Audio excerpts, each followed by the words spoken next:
DC, tell us the craziest story that you got from your prison experience. I think the craziest story that I remember is when I was sent to Camp J. Never had an experience like that in my life. I bet. Never. And so that was the first time I ever witnessed people actually throwing feces on each other, right? And so, it's crazy because these guys, they sit in the cell 23 hours a day, and sometimes they'll start to make up stuff. Like a guy asked me one time, he said, man, who you think gonna win the Super Bowl? I don't even watch football. So I said, the Cowboys. Oh, mother, you I could curse? Yeah. Motherfucker, you hating. You hating, motherfucker, I got something for you. Someone like I got something for you. So I kind of got spooked because, I know they throw shit, right? And so he come out the cell and he got a bottle with some shit in it. God damn. And he's standing in front of my cell and he's like, man, I'm gonna shit you down. I'm gonna shit you down. I said, bro, hold up. That's one hardcore Giants fan. I said, hold up, bro. I said, man, if you throw that shit in this cell, I swear, I'm gonna burn you up. And I had a look in my. it must have been a look in my face when I told him that. I said, man, if you throw that shit in this cell, I promise you, I'm gonna set you on fire in that cell. You said, don't bring shit to a firefight, player. And he looked at me and he said, I'm gonna let you slide this time. Was he old? Yeah, he was old. Old school cat. Yeah. I'm gonna let you slide this time. And he just thought don't about know. it. Man, I was praying to God, Lord, thank you so much. For real, man, that was crazy. That was wild, man. I never had experience. How much time had you been? How long had you been in prison? Whenever the first interaction with old shit bandit came to? Oh man, I think I had been there I had been in Angola maybe about 3.5, 4 years when that incident happened. But you went to lockdown and that's when it happened. Yeah. Yeah, them shit bandits are wild, boy. Hey, what about the dart ones? The dudes that are making dart. Look, I done seen it all, man. Look, they mixing it with pee. They would take it and let it sit and shit and marinate. Yeah. They let it marinate and then shoot. Like an old school poison dart. Right. They take paper clips and they make darts and they make blowguns and they'll catch it. They'll be creeped out like they're in the jungle underneath the bed, waiting for a motherfucker. Some Crocodile Dundee stuff. Feet to come by.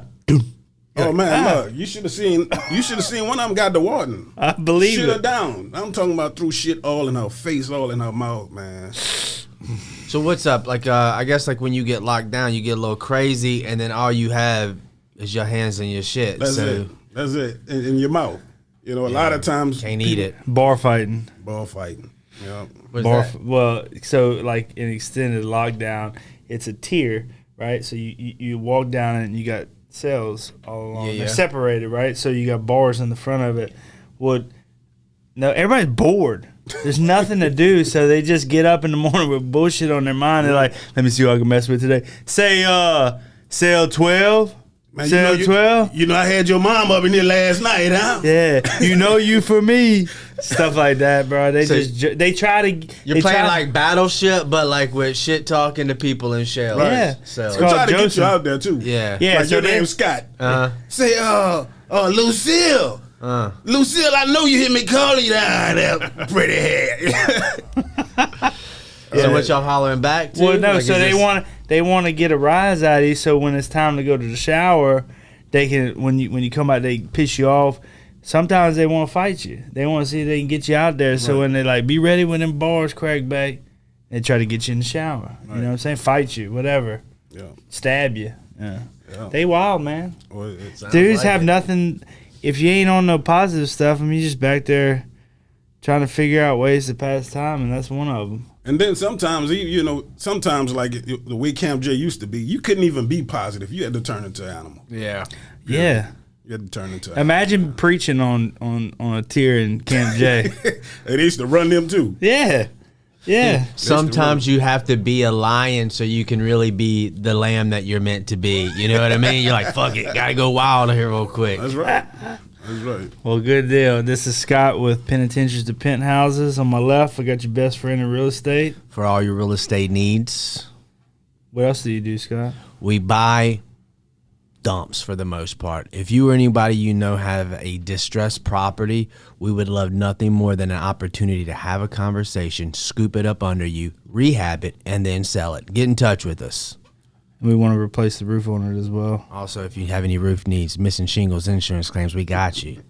In front of us, we got the legendary Ronald Reynolds. DC Reynolds.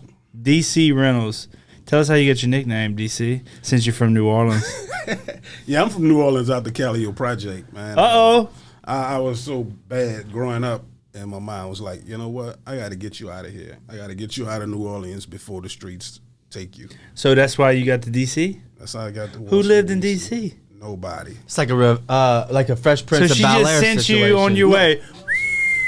We packed up. Oh, she went with you. Yeah. She said, I got to get this kid up out of here Yeah. before he joins the No Limit Soldiers. And took me away from my girlfriend. That's So y'all can't see it. Tell her, before we get into all the details, tell everybody who this pretty lady is and how long y'all been knowing each other and why she's sitting there. That's my wife, Tayari.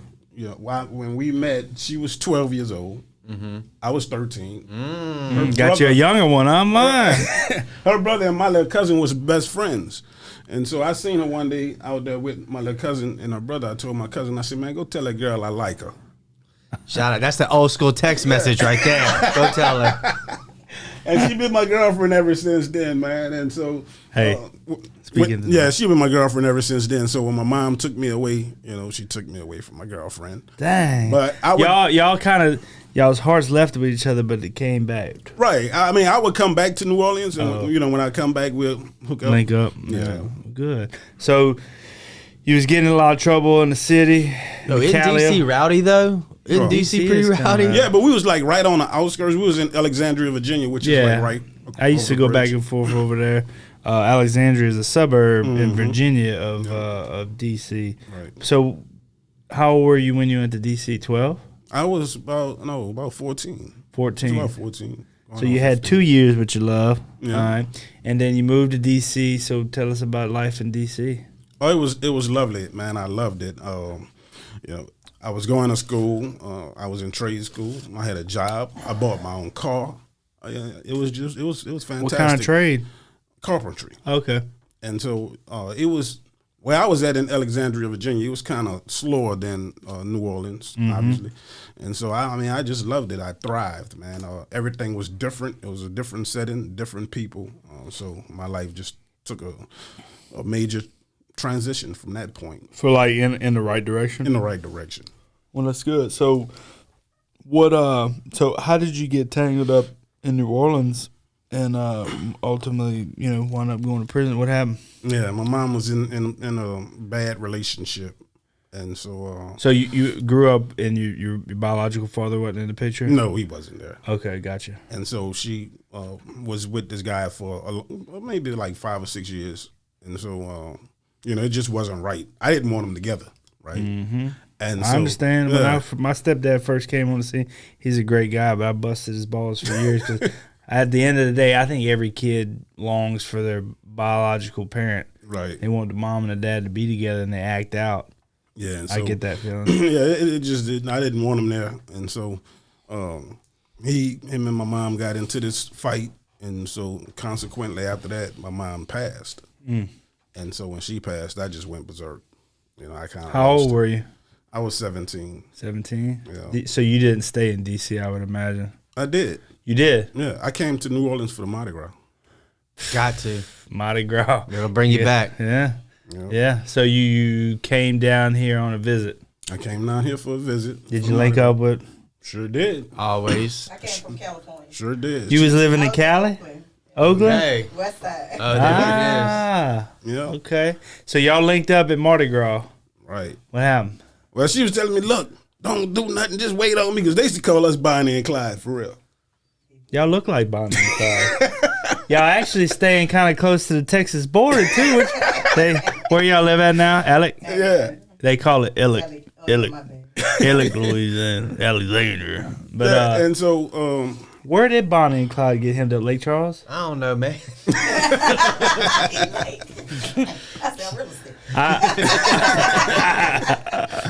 yeah, and so she was like, man, I'm telling you, don't do that, don't. I wasn't listening. I was mad. And so What you mean don't do nothing? because I told her, I told her what I was gonna do. Oh, to dude? Yeah. Okay. And she was like, "Don't do that. I'm telling you, you're gonna get in trouble." I wasn't having it. Wait for me. Yeah, right. Like coming from California, you were on your I way. did. Okay. Yeah. I flew from California. And old dude lived in New Orleans. Right. Yes. And y'all were, and this was Mardi Gras too? So this shit's going crazy in the streets too. Right. It's like a full moon, but for wild shit. Okay. Yeah. And then, so she's like, wait for me, and there we go right now. And then you just were like, it's got to happen. Yep. That happened. And when she got here, I told her, well, it's over with. Look, I want you to do me a favor. Go get your stuff. We going back to D.C. All right. So What was the, before we get into that, what was the, if you don't mind sharing, you don't have to if you don't want to, but like the animosity there to get rid of them? Yeah, I blamed him for the death of my mother. You know, I believe that your words can kill a person. I believe that. Yeah. And so he went to the hospital and he told my mom, because I had put him out. Kicked him out of your mom's house. Kicked him out, get out. So he go to the hospital, he tell my mom, look, the little N put me out. I haven't used that word since then. Really? Yep. He said the little N put me out. So my mom tell him, look, I'm gonna deal with it. I'm coming home. I'll be home, next week. You heard what I said? I said, little N put me out. Bitch, where I'ma stay? And so this is why she's in the hospital, on her yeah. deathbed, kind of. Well, actually, she was scheduled to be discharged from the hospital. Oh, really? Yeah. She was scheduled to be discharged. And he told my mom, he said, bitch, I hope you die. And the next day she died. And so when I found out, I blamed him for it. I called him, I tried to talk to him, reason with him. I wouldn't have killed him. You know what I'm saying? If he'd have said, man, look, I was drunk, or, what this was going on, I wouldn't have did that. I'd have beat the shit out of him. I ain't gonna tell you no lie. I would have whipped his ass. Understandably. And so he told me, man, look, fuck you. Fuck you, fuck your mom. Yeah. Yeah, fuck your dead mom. Yeah. That's tough. Yeah. It's a hard pill to swallow. And so I came to New Orleans for the Mardi Gras. Actually, he was nowhere on my mind. He was like in the back of my mind. And so I wasn't like thinking about him at the time, but I had seen him. Wasn't priority number one, but then it's like. Yeah. And so when I seen him, I told Tayari, I'm like, I'm going to get this fool. So no, don't, just wait on me, don't do that. I seen him the next day. And split decision. Yep. And the next thing about it, it's crazy too, because I was arrested in Alexandria, Virginia, and I was extradited back to New Orleans. And so this was the first person to come to the jail to see me, the first person to put money on my books, right? And so throughout the course of all the hearings prior to trial, they had offered me 5 years on a charge. And what I say? Man, take them 5 years, take them. I'm like, man, he was hard-headed. I'm going to beat this shit. And I went to trial and got found guilty and was sentenced to life. And what happened? What happened in court when you got sentenced? Oh, yeah, the jury came back and said guilty. She hollering, she's crying loud. And I'm like, God damn. And so she asked the judge, said, Yana, you mind if I can talk to him for a while? And so the judge let her come back there and we talked. And it was crazy, man. But she had told me to take the 5 years, but I didn't. Was somebody like advising you, like, man, we could do this? Or was it just like your own thought? What made you think that you were going to beat it? I had attorney? Yeah, my attorney, he did. He was like, man, look, they don't have nothing on you, but they want to offer you 5 years. And I'm like, well, if they don't have nothing on me, why they offer me 5 years? I ain't taking it. Going to trial. You regret that? No. So what was the sentence though? So 5 versus what you got? What'd you get? Life without parole. parole. Shit. Okay. Yeah. I would have been like, money now. Yeah. Well, and that's just the way the system goes, though. I mean, theoretically, looking back, yes, if you wanted your freedom at the time, you should have taken that 5 years. But I can understand also being in that process, because I've been there before, when you're like, you're a gambling man, you know. But you know what? I had already been incarcerated 2 years. Really?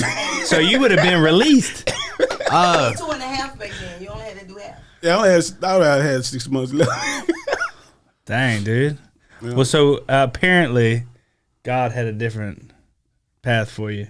Absolutely. Because I don't believe that anything happens not for a reason. So, unfortunately, you left the love of your life for a long time. But I believe probably maybe that prison sentence transformed you into who you are today. So, what year did you wind up taking that time? Well, yeah, I was convicted. Yeah. 93. 93. I was arrested in 91. So, you got convicted in 93, so they sent you straight to Angola? Yep. Straight to Angola, baby. What was that like too? So whenever they told you she yells, y'all talk, and then what, they take you immediately from there, they put you like you're on your way? No, you have to once you get convicted, they have like in Orleans Parish, they have a tier where people who after they go to trial, post trial, they'll put you on a different tier. And so they'll hold you up there for a few weeks, and then they'll transfer you to Hunts to be processed. From Hunts, you go whatever your destination is. And so obviously at that time, if you had life or if you had a virtual life sentence, you was going to Angola. Yep. That's where they sent all the long-term guys. What was it like? Now let me ask you this. Prior to going, did you hear a bunch of war stories about Angola? Oh, absolutely. What was in your head? You were young, too. I was young, but I was already crazy. Yeah. I had already transformed in the parish jail because at that time... OPP's violent place. Oh, man. OPP that was the old jail, too. Yeah. That's the one they used to sneak out of, get on bourbon at night, get Popeyes and pistols, and come back. Yeah. Yeah. And so OPP, it already had a reputation. And so I would be lying if I tell you I wasn't scared when I went to OPP. I bet. I was scared when I got in the police car. Yeah. Right? And so once I got there, I realized, I'm gonna leave this jail or this prison the same way I went in. Right? And so that means transforming. And so that's why I got in the drama club too. I learned that ability real well, how to transform. And so sometimes you just got to transform. You got to take on a character and a personality sometimes that may not necessarily be you, but is in you. You see? And so that's what I did, and that's how I survived, because I was in a parish. She came to visit me one day. I was on lockdown. I had to beat a dude in the head with a mop wringer. You got to sometimes. Yep. Unfortunately, people in the outside world, when you say stuff like that, they don't get it because they've never had to be a gladiator, become an animal. Because that's essentially like you're adapting to your environment. Dudes in there have an animalistic mindset because it's kill or be killed. Yeah, get ran over. Yeah, so it's like everything's about weakness and strength in there. And, if you're not a person who's going to submit to another man, you just got to do what you got to do. Yep. So when you say things like hit people with a mop ring, the outside world will be like, a mop ring, he's violent. No, let's talk about what a mop ring actually is, though. What is a mop ring? Is that just a mop? Yeah. No. The ring. And, this was in the 90s. So the yellow thing. No, it wasn't yellow at that time. Are you talking about the I'm pole talking about, in there? No, I'm talking about the whole mop ringer. Oh, yeah. But, like the thing from detention that pulls back out in the day. Right. Yeah. But I had the whole ringer. Yeah. And at that time, they was made out of steel at that time. They didn't have the plastic ones. Okay.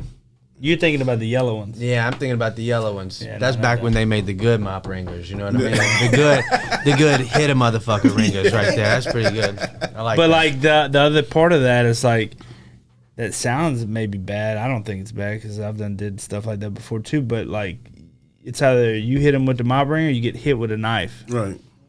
The option for me is hit them with whatever you got around you, because especially at that time, with how bloody the prison system at large was, the chances of you getting stabbed in an altercation were very high. Oh, yeah. So it's like you got to do damage before you get damaged. Yeah, for sure. And then you stop future damage, too. I think like a lot of people, because I've never been in, but like on the outskirts, sometimes people just assume that it's like one big-ass recess, like everybody's just chilling and then like getting 3 square meals a day and then that's it.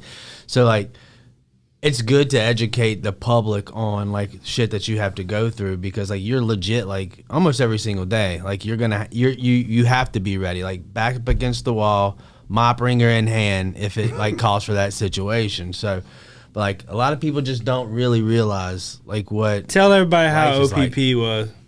And OPP was it was, and that stands for Orleans Parish Prison. Yeah, OPP. I think they had seven cells on a tier on each side. They had 4 people to a cell, and it was crazy, man. It was crazy because in New Orleans, they have wards. 3rd ward, 5th ward, 10th ward, these different wards, and so they would just put guys in there who may have been beefing on the street. Yeah. Right. And so a guy may come up there who killed another person's partner or his brother. And so, I mean, they fight every day, every single day. Rec call. Every day is a fight. It's a fight if you get your tray, I get my tray. Count your meats. Count the pieces of sausage you have in your beans. I got 7. And he put 4 on my plate. He fucking with me. Yeah. He hating on me.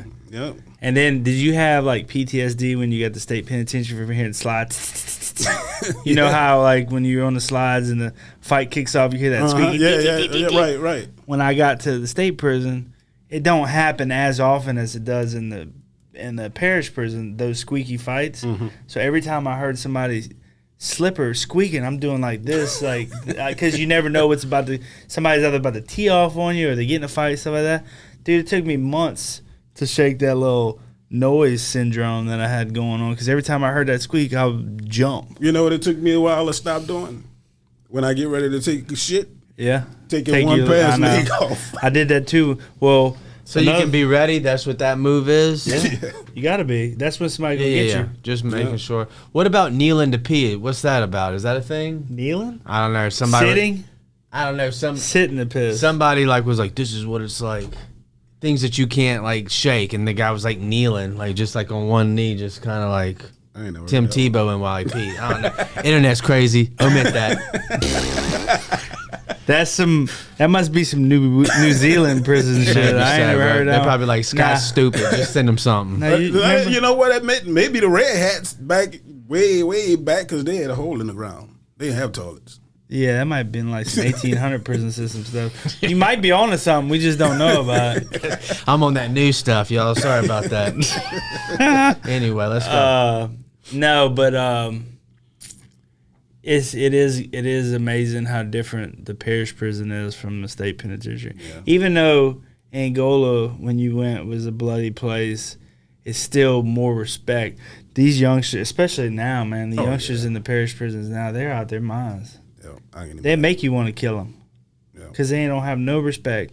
And prison is a place that's all about respect. Yep. And if you ain't getting it, you're getting it took. You know what I mean? So tell us about Angola, man. Tell us how it was and when you decided to make your transformation, and what you did while you were there. I know what you did while you were there because I was involved with it, but I want you to tell the people.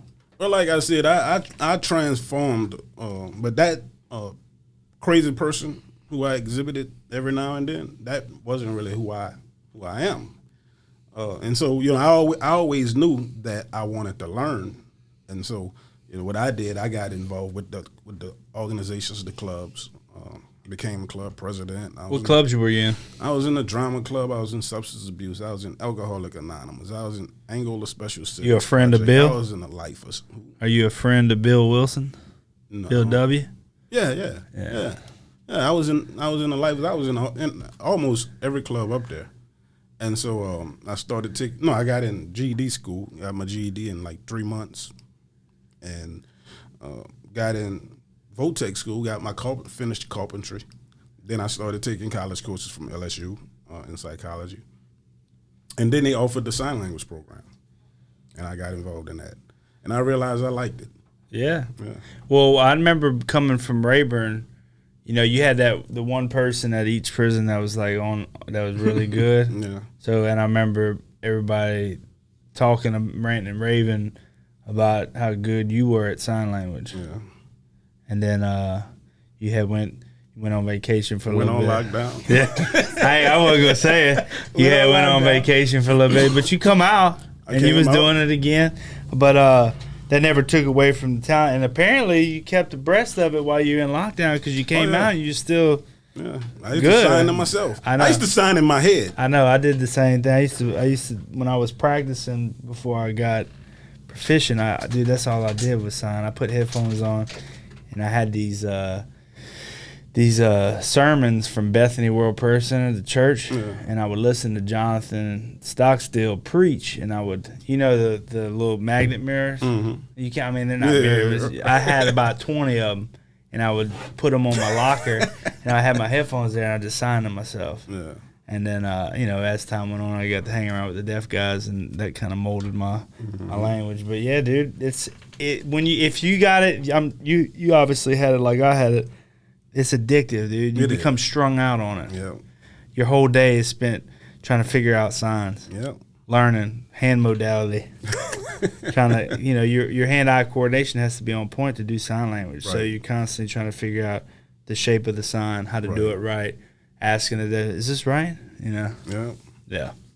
So I loved it. I got involved in the sign language, and so before I left the prison, another thing that I was doing, I think this, the two most important things that I did was hospice and sign language. Yeah, that hospice program. You were in that? I was in hospice. Tell us about that. It's a real interesting process to witness a person make the transition from life to death. It's interesting, man. Tell us about it. One guy, the first guy who I was a volunteer. We are basically the caregivers because I don't know about other prisons, but I know in Angola, the stuff that the nurses and the other people are supposed to do, they don't do it. The inmates have to do it. We have to take care of each other. And so I used to ask myself this question because I had life without parole. If I was to get sick and I needed somebody to take care of me, right? I wanted to set a mark where people can see, the level of care that I gave and say, well, you know what? If that happens to him, I'm going to, reciprocate. Right. And so I'm talking about wiping the guys' butts, giving them baths in the showers, and think about it. I'm in prison. And that's a no-no on the dormitory side. Right. It's fine in the house. Yeah. Yeah. But you know what? You have to transition from that thinking, though. Right. Yeah. Right. And so, but just being out with this guy and watching him take his last breath, and then after he passed, cleaning his body up, washing his body, putting a tag on his toe, putting him in the bag, zipping him up, putting him in the morgue, and then so like full process here, the whole process, and then the next day, if don't nobody claim his body, bringing him to Point Lookout and putting him in the ground. So these people are dying from old age. They're just dying from what, disease, old age. Everything. What all have you seen as far as death is going on over there? A lot of it was cirrhosis of the liver from hepatitis C. Yep. That was, at that time, that was the most prevalent thing. And then at one point, it was HIV and AIDS. They had a lot of people dying from that at some point. But after that, right before I left, the primary cause of that was cancer. Cancer? I was gone. Yeah, I was gone. I don't know. I was gone right when COVID set in. Ah, that's right. Yeah. Yeah. That's wild. So yeah, cancer's so prevalent, man, and those guys aren't getting the treatment that they need to stay alive. And that was, dude. I'll be honest. Maybe you experienced the same. One of my biggest fears while I was in prison was if something happens to me medically, this is where I'll die because I won't get the treatment. And that's an eerie thought, because anything can happen. You could wake up and get jugged in your bed. Right. And get hit in the organ and then, suffer for your life. And you're not going to get the medical attention that you need. Or you could catch a disease or sickness or something. And you're not going to get adequate care. You're going to get the bare minimum. And you might make it and you might not. I watched so many people die next to me that I just would wake up next to one day and the next day they're gone because they got hauled out to the infirmary for some ailment or getting stabbed, whatever, and you get numb, desensitized to death. Yeah, I know, because the first time I witnessed a person dying, it kind of affected me, but after that, yeah, you just it's like oh, another one.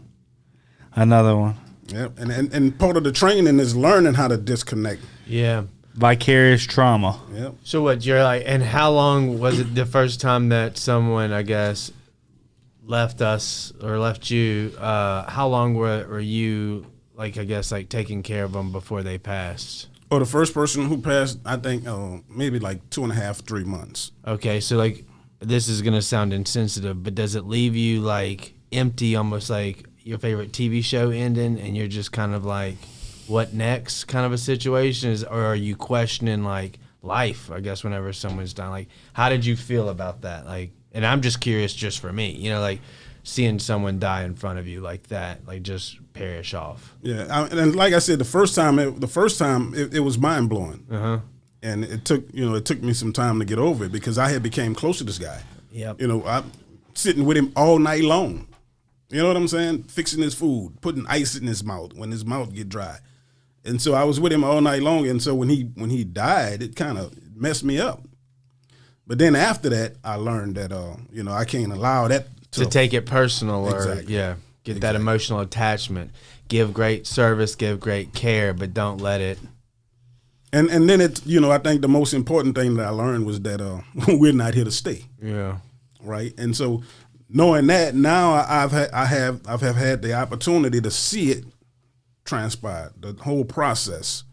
You know, like one guy, he would not die until his mother came and visited him. His mother came and visited him. She left that night. He laying in the bed. He was asleep. I thought he was asleep. And he just sat up and took a deep breath. Went back down. Flatline. Like jumping in a pool. Wow. That's crazy how that works, dude. Yep. Wow. So hospice. You know what always boggles me? I know about these hospice programs in the prisons, so I'm speaking from that knowledge. And then also I've seen the documentary with the hospice program. Have you ever seen that? Yeah. You saw that? Yeah. I'm sure they showed it to y'all, right? Yeah. So they let you guys in general, because I don't think Louisiana is exclusive to the hospice program. I think it's kind of wildfire to other prisons in other states. But all the care that you provided to these guys, and you and many other people, hundreds of other people, and you come home and you try to get a job at a hospital or doing this, because essentially what you're doing is CNA work, right, or medical assistant work, right. All right. And then when you come home, you can't get a job doing that same thing. And I can promise you $100,000 that you'd be, or anybody in your position would be better at that job than anybody that they have there now that hadn't come out of the prison. Same thing with the California and the guys there that are firefighters. Mm-hmm. You know, they use the inmates to do firefighting because of all the wildfires. Now, these guys are freaking saving the state. But yet when they come home, they can't get jobs as firefighters. Right. Like, you tell me how experience, and you're tell like, me how much do this. sense that makes, that you allow people to do these things in a prison, but when they come home, they have to fight for employment. Right. That stuff irks me. Yeah. If you get a trade, the prison system is ran by people who are living there. It's not ran by the warden or the deputy warden or the sergeant or the lieutenant or the corporal. The prisoners run them jails. That's right. And it's such a task to get gainful employment when you come home. That's a random one. I'm sorry. But do you think that that's probably like you know how we were talking about the school to prison pipeline type of situation? Like maybe it's made more difficult because they need you back in. They're like, bro, we're losing a good one. DC, where you going, bro? Can't even go to Baskin Robbins. Come back here. You know, like what? It used to be that way. It used to be because they were supposed to have an interpreter to come in Angola and interpret for the deaf when they had the large deaf population. Oh, yeah. And so I had put in for the police barracks. Right. They wanted to keep you there because you was... No, they did. Yeah. They did. I already know. Look, and I ain't going into a whole lot of detail, and I've talked to you about this. For years, I tried to get the Department of Correction to do the right thing by the deaf guys. And the guy who was running the program. And basically, in a nutshell, what they said was, what I gathered from them is, we're going to do what we want, and this is what we want to do. We're going to spend our money everywhere else. We're going to hire all these people for headquarters and all this administrative overhead. But the deaf guys and the people who need communication access, well, they're last on the totem pole. They had attorneys, nonprofit organizations, all these people writing. The National Association for the Deaf, Registry of Interpreters for the Deaf, Louisiana Registry of Interpreters for the Deaf, Louisiana Association for the Deaf, HERD, helping educate to advance the rights for the deaf, and 100 different cross-disability organizations telling Department of Corrections, you need to get hired certified interpreters to come in this prison to interpret for these guys for medical, psych, things like that. Now, everyday classroom stuff, that's fine.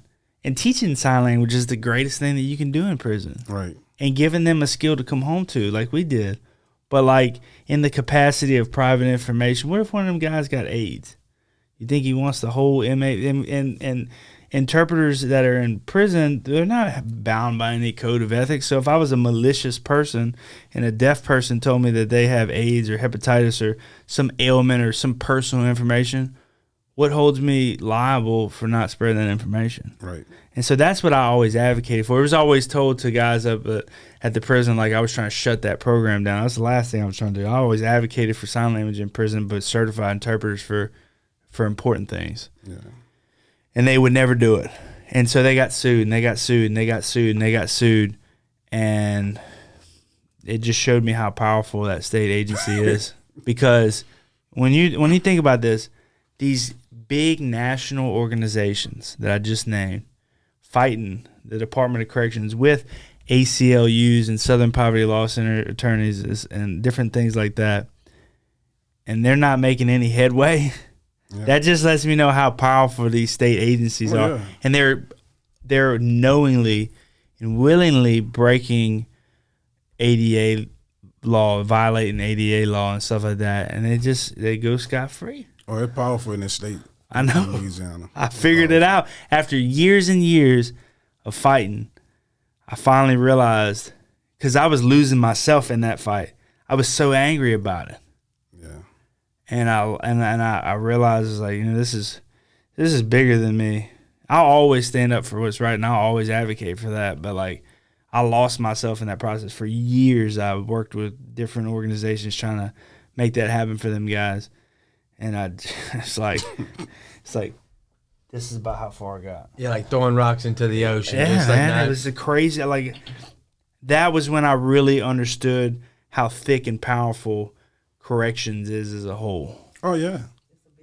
Mm-hmm. Yeah, it absolutely is a business. They're like underground too. It's real hush hush. It's not like an Amazon or anything. We're not in the spotlight. They're like, bro, we don't do that around here, dude. Yeah. People don't talk about us that much. But anyways, my rant is over. That took me on a spin. It was a good one though. Well, look. So how many years did you do?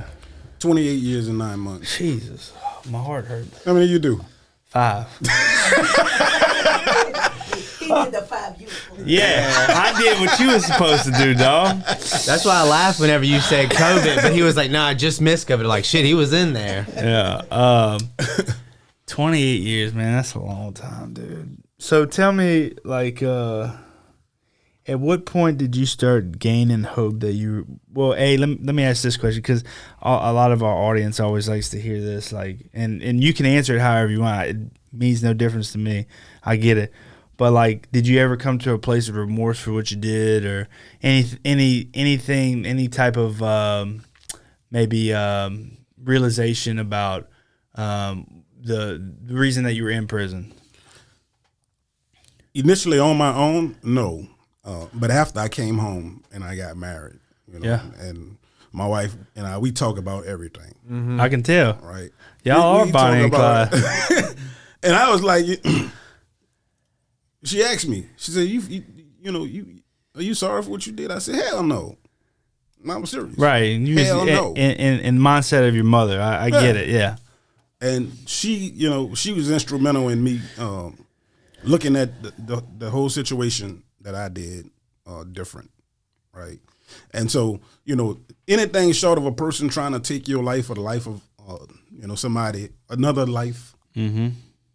we don't have the right to take nobody's life, period. Valid. And so that's something that she helped me with. I struggled with it for a long time, I lied to a lot of people.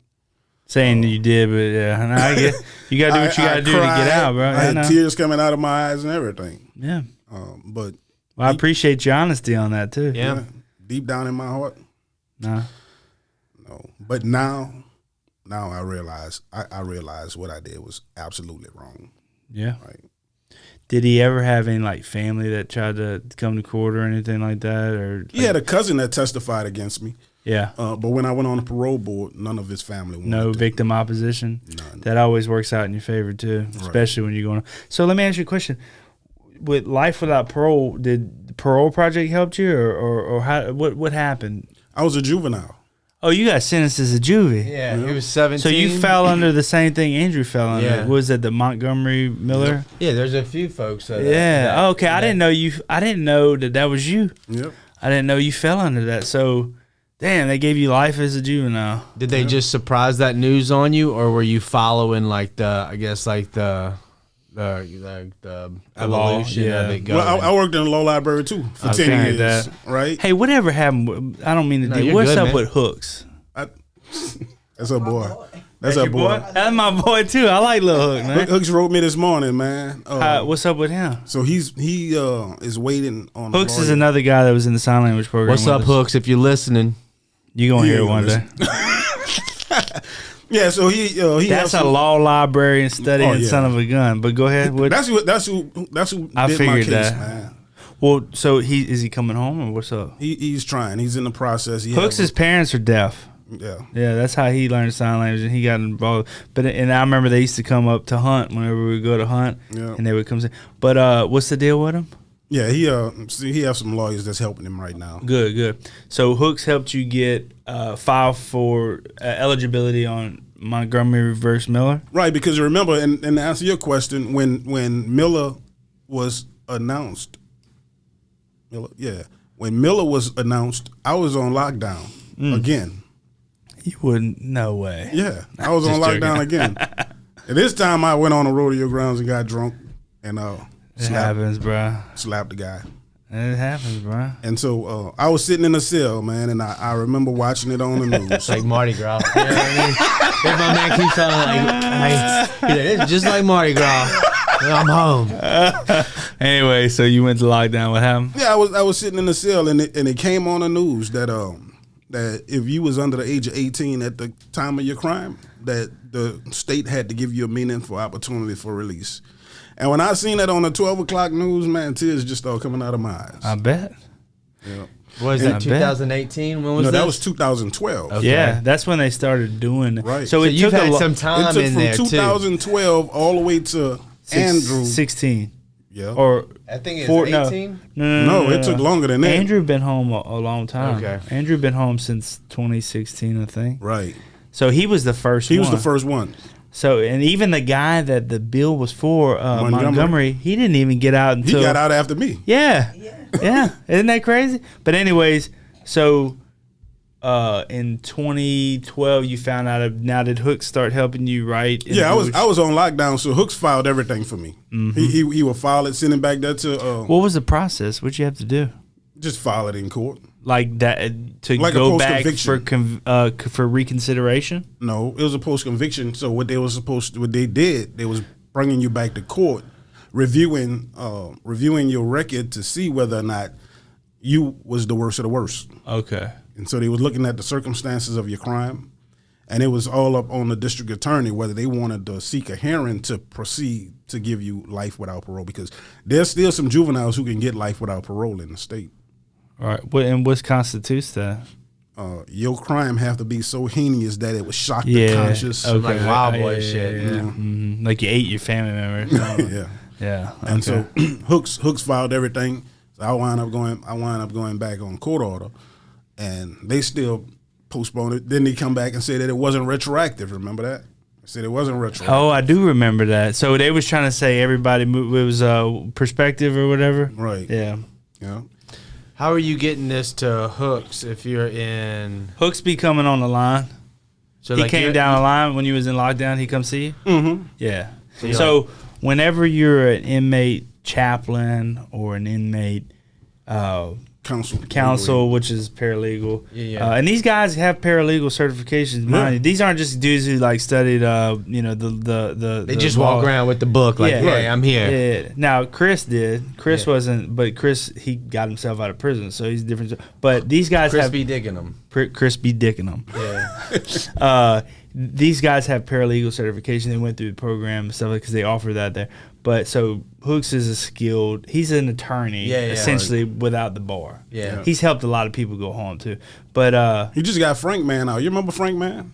Frank Man was kind of heavy set guy. He was in the sign language. He probably got in after you left. Yeah, maybe so. I think I remember him, but I'd have to see his face. Yeah. I know Ron just came home. Yeah. I've been trying to get with him. So the chosen few that have like the certification and education, chaplains who've been through the seminary, who are chaplains at the prison, inmate council, a couple other distinguished classification, and they can go into lockdown and see these guys and either bring the word to them, or bring them legal counsel or the library, whatever, So. Yeah. That's how you were getting your stuff filed. Yeah, that's how I would get it filed. Hooks will come, he'll do it, and he'll bring it to me. I'll sign it. He'll mail it out. You had to read it. It was official. I never read it. It's like he could have been an iPhone update. Right. He could have been writing, look, I want to stay in prison the rest of my life. I never read it. Luckily, he's got integrity. Yeah. So how many years did you fight getting that opportunity? From 2012 to 2020, 8 years. It took me 8 years from the time that it came out. What was the holdup? Well, first they were saying that it wasn't retroactive. So it became retroactive in 16. Yeah, right. That's when Andy got his shot. Right. So then why? So still, why did it take 4 more years? No, Andy got out before they even dealt with that because he was the first one to get out. He was the first one to get out. He didn't even go on a parole board. He went back and got resentenced. Under that? Yeah. Because he was a juvenile. What they were doing, they did this for several people, but Andrew was the first one. He went back and the judge looked at the law and said, all right, Miller said that I should give you an opportunity for release. So he resentenced him to 21 years. And what they mean by that is it's a Supreme Court ruling, right? Right. Miller versus and the judge looks at the Miller case and the ruling on that and makes a decision on behalf of the people that are impacted by that case that have been sentenced in the state of Louisiana. So anyway, finish yours. Yeah, and so once they said that it wasn't retroactive, that was a whole fight. Then once Montgomery come out, Montgomery made it retroactive. Mm-hmm. When Montgomery come out, so it was Miller first, then Montgomery versus Miller. No, Montgomery versus the state of Louisiana. Oh, okay, I got you. All right. Yeah. And so once they made it retroactive, but now I got a write-up for being drunk. Yeah. So now I have to wait and bid my time. It was like playing chess. How long you had to wait right up free? I had like 2 years. I had like a little over 2 years. Yeah, that's usually the typical waiting period. Yeah. So you got two. So in 2018, you got you made 2 years in 2018. No, I made 2 years in 2020. Oh, okay. So from 2018 to 2020. So you stayed right out free, and then you applied, and they gave you a hearing. They gave me a hearing. So how'd that go? Oh, it was awesome. I bet. Awesome. I can tell. And it was primarily the work that I did. Yeah. Right. Yeah. With the hospice, sign language, all that. Yeah. Yeah. It was that work. Because they had took the whole hospice program and put it in the dormitory. So now these guys are sleeping with us. Yeah. Right. Oh, well, you're in the dorm with the. I was the coordinator. Okay. Tell them what your responsibilities were. To make sure all the other people who take care of these guys do their job. Mm-hmm. Yeah. To make sure the guys are cleaned and fed. It's to bring the food to the dormitory. And there's a lot of training that goes into this. Like they don't just send dudes in the dorm. Hey, go take care of John Doe. They go through training. They get certified to do all this work. No different than a CPA. I mean, a CNA, MA, all that. It's a program. They teach them. They train them. They give them all these certifications so that they can do this stuff. Which is why I advocate for people to be able to come home and get jobs in the same field that they were doing in there. Right. But so, anyways, he had a nice resume. Yep. That's what did it. And yeah. And God, yeah, the most important part. So, but I also want to say this for the viewers, and we got to wrap up in a second. Like, I know you hear Ronald talk about he got drunk at the rodeo and slapped somebody. And somebody went, well, he's in prison. He shouldn't be. Well, people make mistakes on the outside no different than they make mistakes on the inside. The mistakes that people make on the inside are actually less than the mistakes that people make on the outside. The only difference is the microscope is under these guys that are on the inside, and the microscope's not always out. I've gotten drunk and slapped so many people on the outside. Exactly. And I've never got put in. Exactly. Period. So don't judge people that are incarcerated because they also make mistakes. You know what I mean? The man grew up in prison, and while there's been a whole lot of transformation, things happen. Yeah, and some people need to be slapped. Like I believe today, I got people that I know need to be slapped and ever given the opportunity, and where I think I might not go to jail for it, I would do it. It's a good learning opportunity too, because a lot of times those people that need to be slapped, they're like, you just gotta be weary of the ones that you know aren't built like that, and they'll call the cops. So then you got a whole nother problem on your hands. Now you gotta take their phone. The people, people always like. I tell people all the time, like with my kids, I'll send my kids to school to fight. If somebody's messing with, like, I'm not gonna ever tell my kids go start a fight. I don't condone bullying. But if somebody's messing with my kids, I'm going to send them to school to beat somebody up, and I'll wait on the phone call, and I'll come pick them up proudly and take them out to get a steak dinner. I've done that before with my oldest son. Like, I condone that because sometimes some people only learn with a fist or a slap. Yep. That man is his best friend now. He is. He's my best friend now. See, y'all, you slapped and shook hands. Yeah. I like that. Yeah. My best friend. Shout out. Was this at the Angola rodeo? Like, was every? Yeah. So it wasn't. Yeah. So okay. So say that's what's happening. If anybody's never gone to Angola rodeo, you get more than your money's worth. Okay. Yeah. Sign up now. You see guys riding bulls and getting slapped. What's this guy doing? Is he part of the show? Oh. Anyways, so you got released in 22. Well, tell me how the parole hearing was. Yeah, man. The warden. Who was the warden at the time? Vanoy. He's not there anymore. No.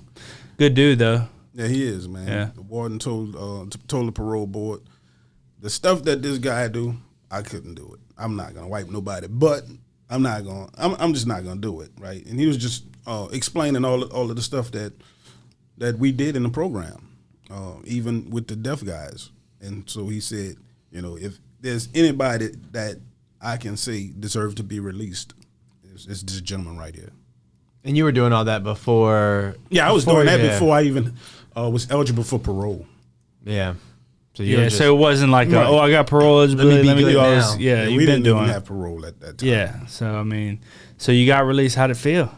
Man. I can only imagine who came and picked you up.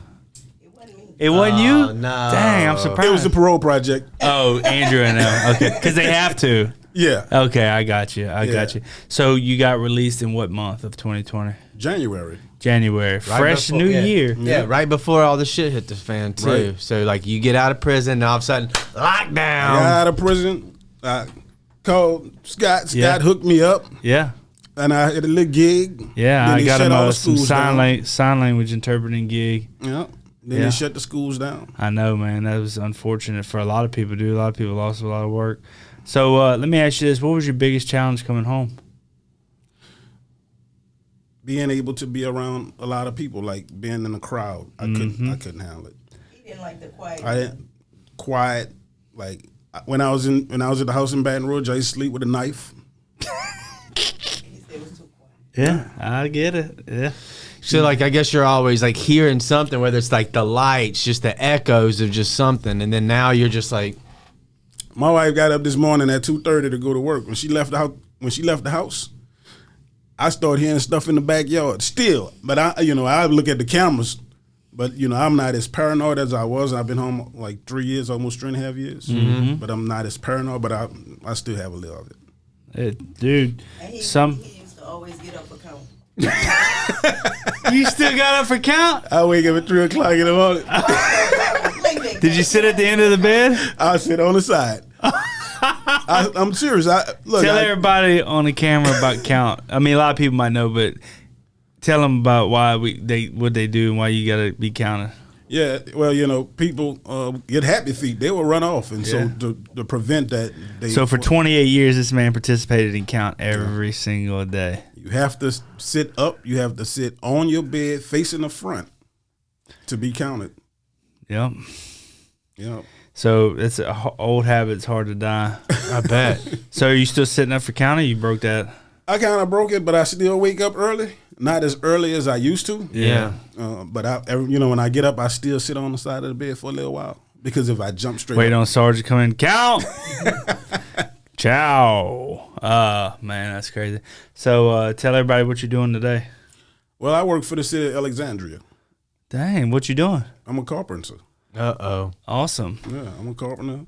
And every time I get me a gig with the sign language, I do that as well. Yeah, he also is a freelance sign language interpreter. Yep. Glad to see that because, man, when I first came home, it was kind of taboo to be a convicted felon, being able to interpret and stuff like that. But that kind of died down after some years of just resistance, Yeah. And I always am glad to see other guys coming home, guys or girls, coming home and doing that because, like I said earlier, if you're good enough to do it there, you should be able to do it out here. You know what I'm saying? That's right.